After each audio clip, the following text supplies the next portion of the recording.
लेकिन अजीत पवार की बगावत ने न सिर्फ शरद पवार की मुश्किलें बढ़ाई हैं बल्कि सीएम एकनाथ शिंदे की दुश्वारियां भी बढ़ चुकी हैं। अजीत पवार की सरकार में शामिल होने से शिंदे गुट में खलबली मची हुई है। मंत्री पद को लेकर होड़ मची है तो सरकार में शिंदे गुट के भविष्य को लेकर भी विधायक आशंकाओं के भंवर में गोते लगा रहे हैं।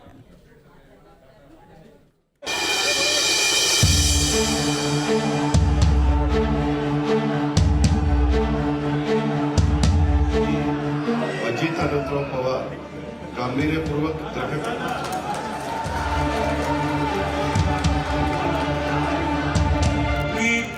श्रवण चंद्रकांत भुजबळ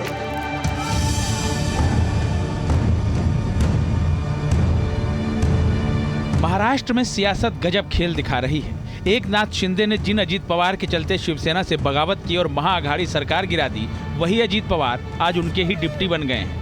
यही नहीं, सरकार में अजीत पवार की एंट्री से शिंदे के तमाम समीकरण बिगड़ते नजर आ रहे हैं। महाराष्ट्राचा एकच वादा, अजित दादा संघर्ष करो, अजित दादा संघर्ष करो, अजित दादा आगे बढ़ो। मंत्री पद को लेकर शिंदे गुट में कलह है। सूत्रों के हवाले से खबर है कि अजीत पवार की सरकार में एंट्री से शिंदे गुट में काफी नाराजगी है। खबर है कि यह नाराजगी अब कलह का रूप ले चुकी है। सूत्रों के मुताबिक विधायकों में मंत्री पद के लिए अपना नाम देने की होड़ मची है। बीते 1 साल से मंत्री बने विधायकों को हटाने की मांग हो रही है। जो विधायक मंत्री नहीं बन पाए हैं, अब उन्हें मौका देने की मांग हो रही है। मंत्री पद को लेकर शिंदे गुट के 2 विधायक तो आपस में ही भिड़ गए। मंत्री पद को लेकर शिंदे गुट के 2 विधायकों में हाथापाई तक हो गई।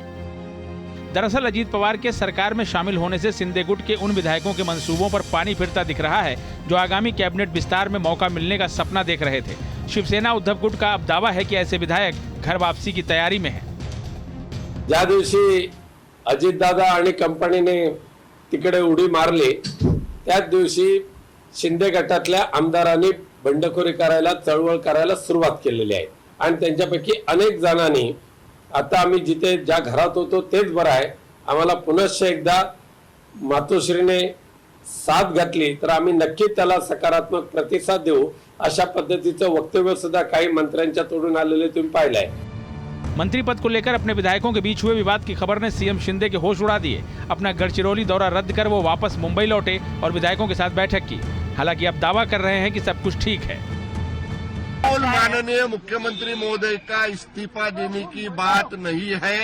ये गवर्नमेंट को 200+ का बहुमत असेंबली में है और सभी विधायकों का माननीय मुख्यमंत्री एकनाथ जी शिंदे साहब के नेतृत्व पे पूर्ण भरोसा है। हमें कोई नाराज नहीं।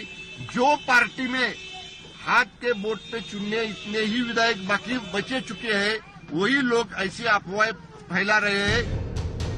दावा भले ही किया जा रहा हो कि सब कुछ ठीक ठाक है, लेकिन दरअसल ऐसा है नहीं, क्योंकि शिंदे गुट उन अजीत पवार के साथ काम करने को लेकर असहज है जिनके चलते उन्होंने उद्धव से बगावत की और महाअघाड़ी सरकार गिराई।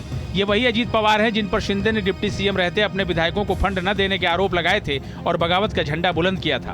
अब उन्हीं अजीत पवार के साथ काम कैसे होगा, शिंदे गुट के विधायक ये सोचकर परेशान हैं।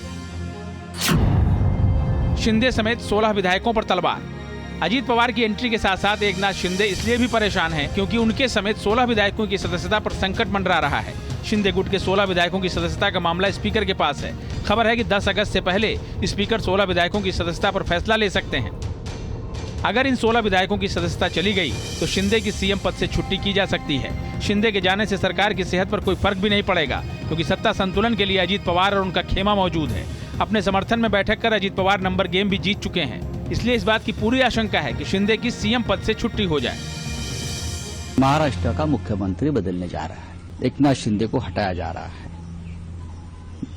जो चल रहा है एक केस डिस्क्वालिफिकेशन का, उसमें एकनाथ शिंदे के साथ 16 जो विधायक है वो डिस्क्वालीफाई होने जा रहे हैं। इसलिए ये अजीत पवार जी को भागम भाग में अपने पार्टी में लिया है और अजीत पवार मुख्यमंत्री बनने जा रहे हैं। कुल मिलाकर ये कहना गलत नहीं लगता कि अजीत पवार की एंट्री ने एकनाथ शिंदे की स्थिति को बेहद कमजोर बना दिया है। उनके विधायकों में खलबली है तो नंबर गेम में भी वो कमजोर पड़ते दिख रहे हैं, जो उनकी सियासत के लिए किसी लिहाज से ठीक नहीं है। Team news nation.